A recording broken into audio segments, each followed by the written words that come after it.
ಈ ಘಟನೆ ನಡೆದಿರುವುದು ಮೈಸೂರಿನ ಪಕ್ಕದ ಒಂದು ಸಣ್ಣ ಹಳ್ಳಿಯಲ್ಲಿ. ಆ ಹಳ್ಳಿಯಲ್ಲಿ ಒಂದು ಸಣ್ಣ ಮಧ್ಯಮ ವರ್ಗದ ಕುಟುಂಬ. ಅಪ್ಪ, ಅಮ್ಮ ಮತ್ತು ಮಗ. ಅವರ ಮಗ ಪದವಿ ಮುಗಿಸಿ ಒಂದು ಉನ್ನತ ಕಂಪನಿಯಲ್ಲಿ ಕೆಲಸ ಪಡೆದಿದ್ದ. ಒಳ್ಳೆಯ ಸಂಬಳ, ತಂದೆ ತಾಯಿಯ ಜೊತೆ ಹಳ್ಳಿಯಲ್ಲೇ ಸುಖವಾದ ಜೀವನ, ಎಲ್ಲವೂ ಚೆನ್ನಾಗಿತ್ತು.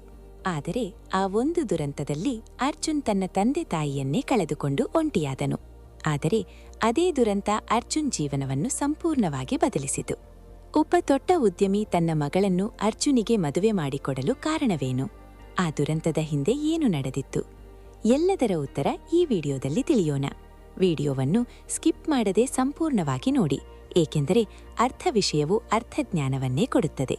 ಹಾಗೆಯೇ ನಮ್ಮ ಚಾನೆಲ್ ಅನ್ನು ಸಬ್ಸ್ಕ್ರೈಬ್ ಮಾಡಿಕೊಂಡು ನಮ್ಮನ್ನು ಪ್ರೋತ್ಸಾಹಿಸಿ. 28 ವರ್ಷದ ಅರ್ಜುನ್ ಪದವಿ ಮುಗಿಸಿ ಒಂದು ಉನ್ನತ ಖಾಸಗಿ ಕಂಪನಿಯಲ್ಲಿ ಕೆಲಸ ಮಾಡುತ್ತಿದ್ದನು. 2 ವರ್ಷಗಳ ಹಿಂದೆ ಕುಟುಂಬದ ಒಂದು ಕಾರ್ಯಕ್ರಮಕ್ಕೆ ಹೋಗಿ ಮರಳುವಾಗ ಸಂಭವಿಸಿದ ರಸ್ತೆ ಅಪಘಾತದಲ್ಲಿ ತನ್ನ ತಂದೆ ತಾಯಿಯನ್ನು ಕಳೆದುಕೊಂಡು ಅವನು ಒಬ್ಬಂಟಿಯಾಗಿದ್ದನು. ಆ ಕಷ್ಟದ ಸಮಯದಲ್ಲಿ ಅವನಿಗೆ ಬೆಂಬಲವಾಗಿ ನಿಲ್ಲಬೇಕಿದ್ದ ಸಂಬಂಧಿಕರು ದೂರ ಸರಿದರು. ಇವನ ಜವಾಬ್ದಾರಿ ನಮ್ಮ ಮೇಲೆ ಬಾರದು ಎಂಬಂತೆ ಯಾರೂ ಅವನ ಕಡೆ ತಿರುಗಿ ನೋಡಲಿಲ್ಲ. ಒಂಟಿತನವೇ ಅವನ ಜೀವನದ ಭಾಗವಾಯಿತು. ಪ್ರತಿದಿನ ಮುಂಜಾನೆ ಎದ್ದು ದಿನನಿತ್ಯದ ಕೆಲಸಗಳನ್ನು ಮುಗಿಸಿ ಬೆಳಿಗ್ಗೆ 8 ಗಂಟೆಗೆ ಕೆಲಸಕ್ಕೆ ಹೊರಟು ಸಂಜೆ 7 ಗಂಟೆಗೆ ಮನೆಗೆ ಮರಳುತ್ತಿದ್ದನು. ಹಳ್ಳಿಯಲ್ಲಾಗಲಿ ಕಚೇರಿಯಲ್ಲಾಗಲಿ ಯಾರೊಂದಿಗೂ ಹೆಚ್ಚು ಸ್ನೇಹ ಬೆಳೆಸಿಕೊಳ್ಳದೆ ತನ್ನಲ್ಲೇ ತನ್ನನ್ನು ಮುಚ್ಚಿಕೊಂಡು ಬದುಕುತ್ತಿದ್ದನು.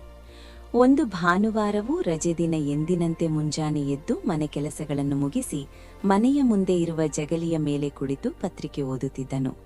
ಅಷ್ಟರಲ್ಲಿ 2 ಐಷಾರಾಮಿ ಕಾರುಗಳು ಬಂದು ಅವನ ಮನೆಯ ಮುಂದೆ ನಿಂತವು. ಕಾರಿನಿಂದ ದುಬಾರಿ ಸೂಟ್ ಧರಿಸಿದ ಒಬ್ಬ ವ್ಯಕ್ತಿ ಇಳಿದು ಅವನ ಮನೆಯತ್ತ ನಡೆದು ಬಂದರು. ಅದನ್ನು ಕಂಡ ಅರ್ಜುನ್ ಒಂದು ಕ್ಷಣ ಬೆಚ್ಚಿಬಿದ್ದ. ಯಾರು ಇವರು? ಯಾಕೆ ನಮ್ಮ ಮನೆಗೆ ಬರುತ್ತಿದ್ದಾರೆ? ನಾನೇನಾದರೂ ತಪ್ಪು ಮಾಡಿದೇನಾ? ಅಥವಾ ಅಪ್ಪ ಯಾರ ಬಲಿಯಾದರೂ ಸಾಲ ಮಾಡಿಕೊಂಡಿದ್ದರಾ ಎಂದು ಅವನ ಮನಸ್ಸು ಕಳವಳಗೊಂಡಿತು. ಅಷ್ಟರಲ್ಲಿ ಆ ವ್ಯಕ್ತಿ ಅವನ ಎದುರಿಗೆ ಬಂದು ನಿಂತರು. ಕೈಯಲ್ಲಿ ಟೈಟನ್ ಗಡಿಯಾರ, ಕಣ್ಣಿಗೆ ರೇಬಾನ್ ಗಾಗಲ್, ಬೆರಳಲ್ಲಿ ಬಂಗಾರದ ಉಂಗುರಗಳು. ಅವರ ಹಿಂದೆ ಕಪ್ಪು ವಸ್ತ್ರ ಧರಿಸಿದ ದೇಹದಾರ್ಢ್ಯ ಹೊಂದಿದ ಭದ್ರತಾ ಸಿಬ್ಬಂದಿ ನಿಂತಿದ್ದರು. ಇದನ್ನು ಕಂಡ ಅರ್ಜುನ್ ಇನ್ನೂ ಗಾಬರಿಯಾದ. ಆ ಶ್ರೀಮಂತ ವ್ಯಕ್ತಿ ನಿಧಾನವಾಗಿ, ನೀನು ಅರ್ಜುನ್ ಅಲ್ಲವೇ? ಹೇಗಿದ್ದೀಯಾ? ಕೆಲಸವೆಲ್ಲ ಚೆನ್ನಾಗಿಯೇ ನಡೆಯುತ್ತಿದೆಯಾ ಎಂದು ಕೇಳಿದರು. ಅರ್ಜುನ್ ತಳಮಳಗೊಂಡ ಧ್ವನಿಯಲ್ಲಿ, ಹೌದು ಸರ್, ಚೆನ್ನಾಗಿದ್ದೇನೆ. ಆದರೆ ನೀವು ಯಾರು ಎಂದು ತಿಳಿಯಲಿಲ್ಲ. ನಿಮಗೆ ಮೊದಲು ಎಲ್ಲೂ ನೋಡಿದ ನೆನಪಿಲ್ಲ. ದಯವಿಟ್ಟು ನೀವು ಯಾರು ಎಂದು ಕೇಳಿದನು. ನನ್ನ ಹೆಸರು ವರದನ್. ವರದನ್ ಗ್ರೂಪ್ ಆಫ್ ಕನ್ಸ್ಟ್ರಕ್ಷನ್ ಸಂಸ್ಥೆಯ ಮಾಲೀಕ. ನಿನ್ನ ತಂದೆ ಮೋಹನ್ ರಾವ್ ನನ್ನ ಬಾಲ್ಯದ ಸ್ನೇಹಿತ. ನಾವು ಒಂದೇ ಶಾಲೆಯಲ್ಲಿ ಓದಿದ್ದೆವು. ನಂತರ ನಾನು ಪಟ್ಟಣಕ್ಕೆ ತೆರಳಿ ಉದ್ಯಮ ಆರಂಭಿಸಿದೆ. ಈಗ ಆ ಉದ್ಯಮವನ್ನು ಮುಂದುವರಿಸಲು ನನ್ನಿಂದ ಆಗುತ್ತಿಲ್ಲ. ಅದಕ್ಕಾಗಿ ನಿನ್ನ ಸಹಾಯ ಬೇಕಾಗಿದೆ ಎಂದರು. ಅರ್ಜುನ್ ಅಚ್ಚರಿಯಿಂದ, ಸರ್, ನೀವು ಏನ್ ಹೇಳ್ತಿದ್ದೀರಾ? ನಿಮ್ಮ ಉದ್ಯಮಕ್ಕೂ ನನ್ನಿಗೂ ಏನು ಸಂಬಂಧ? ನಾನು ಹೇಗೆ ಸಹಾಯ ಮಾಡಲಿ ಎಂದು ಕೇಳಿದನು. ಅರ್ಜುನ್, ನಾನು ಹೇಳ್ತಿರೋದು, ನನಗೆ ನಂದಿನಿ ಎಂಬ ಪದವಿ ಪಡೆದ ಮಗಳು ಇದ್ದಾಳೆ. ಈಗ ನನ್ನ ಎಲ್ಲಾ ವ್ಯವಹಾರಗಳನ್ನು ಅವಳೇ ನೋಡಿಕೊಳ್ಳುತ್ತಾಳೆ. ಅವಳಿಗೆ ಮದುವೆ ಮಾಡಬೇಕೆಂದು ಯೋಚಿಸುತ್ತಿದ್ದೇನೆ. ಆದರೆ ಅವಳಿಗೆ ಐಷಾರಾಮಿ ಜೀವನ ಬೇಕೆಂಬ ಆಸೆ ಇಲ್ಲ. ದೊಡ್ಡ ಉದ್ಯಮಿಯನ್ನಾಗಲಿ ಮದುವೆಯಾಗಬೇಕೆಂದು ಇಲ್ಲ. ಒಬ್ಬ ಗುಣವಂತ, ಸಂಸ್ಕಾರವಂತ ಹುಡುಗನನ್ನು ಮದುವೆಯಾಗಬೇಕು ಎನ್ನುವುದು ಅವಳ ಆಶೆ. ನಿನ್ನ ತಂದೆಯ ಗುಣ, ಸಂಸ್ಕಾರ, ಗೌರವ ನನಗೆ ತುಂಬಾ ಪರಿಚಿತ. ಅದೇ ಗುಣ ನಿನ್ನಲ್ಲೂ ಕಾಣುತ್ತಿದೆ. ಆದ್ದರಿಂದ ನನ್ನ ಮಗಳನ್ನು ನಿನಗೆ ಮದುವೆ ಮಾಡಲು ಕೇಳಲು ಬಂದಿದ್ದೇನೆ. ಅರ್ಜುನ್ ತಕ್ಷಣ, ಸರ್, ಇದು ಸಾಧ್ಯವಿಲ್ಲ. ನಿಮ್ಮ ಸ್ಥಾನಮಾನಕ್ಕೂ ನನ್ನ ಸ್ಥಾನಮಾನಕ್ಕೂ ಸರಿ ಹೊಂದಿಕೆಯಿಲ್ಲ. ನಾನು ನಿಮ್ಮ ಮಗಳನ್ನು ಮದುವೆಯಾಗುವುದಿಲ್ಲ ಎಂದು ಹೇಳಿದನು. ಆದರೆ ಅಲ್ಲಿದ್ದ ಕೆಲವರು, ಅರ್ಜುನ್, ತಲೆ ಸರಿ ಇದೆಯಾ? ಮನೆ ಬಾಗಿಲಿಗೆ ಬಂದಿರುವ ಲಕ್ಷ್ಮಿಯನ್ನು ನೀನೇ ತಳ್ಳುತ್ತೀಯಾ? ನಿನಗೆ ಅಂತ ಯಾರಿದ್ದಾರೆ? ಸುಮ್ಮನೆ ಒಪ್ಪಿಕೋ ಎಂದು ಒತ್ತಾಯಿಸಿದರು. ಅರ್ಜುನ್ ಆಳವಾದ ನಿಟ್ಟುಸಿರು ಬಿಟ್ಟು ಕೊನೆಗೆ ಸರಿ ಎಂದು ಒಪ್ಪಿಕೊಂಡನು. ಕೆಲವು ದಿನಗಳ ನಂತರ ಅರ್ಜುನ್ ಮತ್ತು ನಂದಿನಿ ವಿವಾಹವಾಗಿ ಪಟ್ಟಣಕ್ಕೆ ತೆರಳಿದರು. ದಿನಗಳು ಕಳೆಯುತ್ತಾ ಬಂದವು. ಆದರೆ ಅರ್ಜುನ್ ಮನಸ್ಸಿನಲ್ಲಿ ಒಂದು ಪ್ರಶ್ನೆ ಕಾಡತೊಡಗಿತು. ಒಬ್ಬ ಗುಣವಂತ ಹುಡುಗನನ್ನು ಹುಡುಕುತ್ತಿದ್ದವರಿಗೆ ನಾನೇ ಹೇಗೆ ಸಿಕ್ಕೆ? ಅಪ್ಪನ ಬಾಲ್ಯದ ಸ್ನೇಹಿತ ಅಂತಾರೆ, ಆದರೆ ಅಪ್ಪ ಎಂದಿಗೂ ಅವರ ಬಗ್ಗೆ ಹೇಳಿರಲಿಲ್ಲ. ನಿಜಕ್ಕೂ ಇವರಾರು ಎಂದು ಅವನು ಯೋಚಿಸುತ್ತಿದ್ದನು.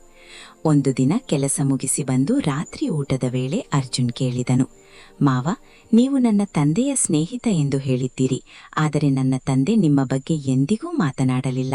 ನಿಜವಾಗಿಯೂ ನೀವು ಅವರ ಸ್ನೇಹಿತರೇ? ವರದನ್ ಮುಖದಲ್ಲಿ ಆತಂಕ ಮೂಡಿತು. ಅರ್ಜುನ್ ಮತ್ತೆ ಕೇಳಿದನು, ಮಾವ, ನನ್ನ ಬಳಿ ಏನಾದರೂ ವಿಷಯವನ್ನು ಮುಚ್ಚಿಡುತ್ತಿದ್ದೀರಾ? ಇದ್ದರೆ ದಯವಿಟ್ಟು ಹೇಳಿ. ಏನುತ್ತಿದಂತೆ? ವರದನ್ ತಲೆಬಾಗಿ ನಿಧಾನವಾಗಿ ಹೇಳಿದರು, ಅರ್ಜುನ್, ನನ್ನನ್ನು ಕ್ಷಮಿಸು. ನಿನ್ನ ತಂದೆ ತಾಯಿಯ ಅಪಘಾತಕ್ಕೆ ಒಂದು ರೀತಿಯಲ್ಲಿ ನಾನು ಕಾರಣ. ಆ ದಿನ ಕೆಲಸ ಮುಗಿಸಿ ಮನೆಗೆ ಬರುವ ವೇಳೆ ನನ್ನ ಕಾರಿನ ಮುಂಭಾಗದ ಚಕ್ರ ಸಿಡಿದು ನಿಯಂತ್ರಣ ತಪ್ಪಿತು. ರಸ್ತೆಯಲ್ಲಿ ಬೈಕ್ನಲ್ಲಿ ಹೋಗುತ್ತಿದ್ದ ದಂಪತಿಗೆ ನನ್ನ ಕಾರು ಗುದ್ದಿತು. ನಿನ್ನ ತಾಯಿ ಅಲ್ಲಿ ತಕ್ಷಣವೇ ಪ್ರಾಣ ಕಳೆದುಕೊಂಡರು. ನಿನ್ನ ತಂದೆ ಕೊನೆಯ ಉಸಿರಿನಲ್ಲಿ ಇದ್ದರು. ನಾನು ಅವರನ್ನು ರಕ್ಷಿಸಲು ಬಂದವನಾಗಿದ್ದೇನೆ ಎಂದು ಅವರು ಭಾವಿಸಿದರು. ಸ್ವಾಮಿ, ನಾನು ಹೋಗುತ್ತಿದ್ದೇನೆ. ನನ್ನ ಮಗ ಒಬ್ಬಂಟಿಯಾಗುತ್ತಾನೆ, ಅವನಿಗೆ ದಾರಿ ತೋರಿಸಿ ಎಂದು ನನ್ನ ಕೈ ಹಿಡಿದು ಕೇಳಿದರು. ಆ ಕ್ಷಣದಿಂದಲೇ ನಾನು ಮಾಡಿದ ತಪ್ಪಿಗೆ ಪ್ರಾಯಶ್ಚಿತ್ತವಾಗಿ ನಿನ್ನನ್ನು ನನ್ನ ಮಗನಂತೆ ನೋಡಿಕೊಳ್ಳಬೇಕು ಎಂದು ತೀರ್ಮಾನಿಸಿದೆ. ಅದಕ್ಕಾಗಿ ನಿನಗೆ ನನ್ನ ಮಗಳೊಂದಿಗೆ ಮದುವೆ ಮಾಡಿಸಿದೆ. ಇದಕ್ಕಾಗಿ ಸುಳ್ಳು ಹೇಳಬೇಕಾಯಿತು, ಕ್ಷಮಿಸು ಎಂದು ಕಣ್ಣೀರಿನಿಂದ ಕ್ಷಮೆ ಬೇಡಿದರು. ಅರ್ಜುನ್ ಕೆಲ ಕ್ಷಣ ಮೌನವಾಗಿ ನಿಂತನು. ನಂತರ ವರದನ್ ಅವರ ಕೈ ಹಿಡಿದು, ಮಾವ, ನೀವು ಮಾಡಿದ ತಪ್ಪು ಅನೈಚ್ಛಿಕ, ಆದರೆ ನನ್ನ ತಂದೆಯ ಕೊನೆಯ ಮಾತನ್ನು ನೀವು ಉಳಿಸಿದ್ದೀರಿ. ಅದರಿಂದಲೇ ನಿಮ್ಮ ತಪ್ಪು ತೊಳೆದು ಹೋಗಿದೆ. ನೀವು ನಿಮಗೆ ನ್ಯಾಯವಾದ ಶಿಕ್ಷೆ ಪಡೆದುಕೊಂಡಿದ್ದೀರಾ ಎಂದು ಕೇಳಿದನು. ವರದನ್ ತಲೆ ತಗ್ಗಿಸಿದರು. ಅರ್ಜುನ್ ಅವರನ್ನು ಅಪ್ಪಿಕೊಂಡು, ಬಿಡಿ ಮಾವ, ಇನ್ನು ಈ ವಿಷಯವನ್ನು ಮರೆತು ಮುಂದೆ ಸಾಗೋಣ ಎಂದು ಹೇಳಿದರು. ಆ ರಾತ್ರಿ ನಂತರ ಅವರ ಸಂಬಂಧ ಕೇವಲ ಮಾವ ಅಳಿಯರ ಸಂಬಂಧವಾಗಿರಲಿಲ್ಲ. ಅದು ಪಶ್ಚಾತ್ತಾಪದಿಂದ ಹುಟ್ಟಿದ ಹೊಸ ಬಾಂಧವ್ಯವಾಗಿತ್ತು.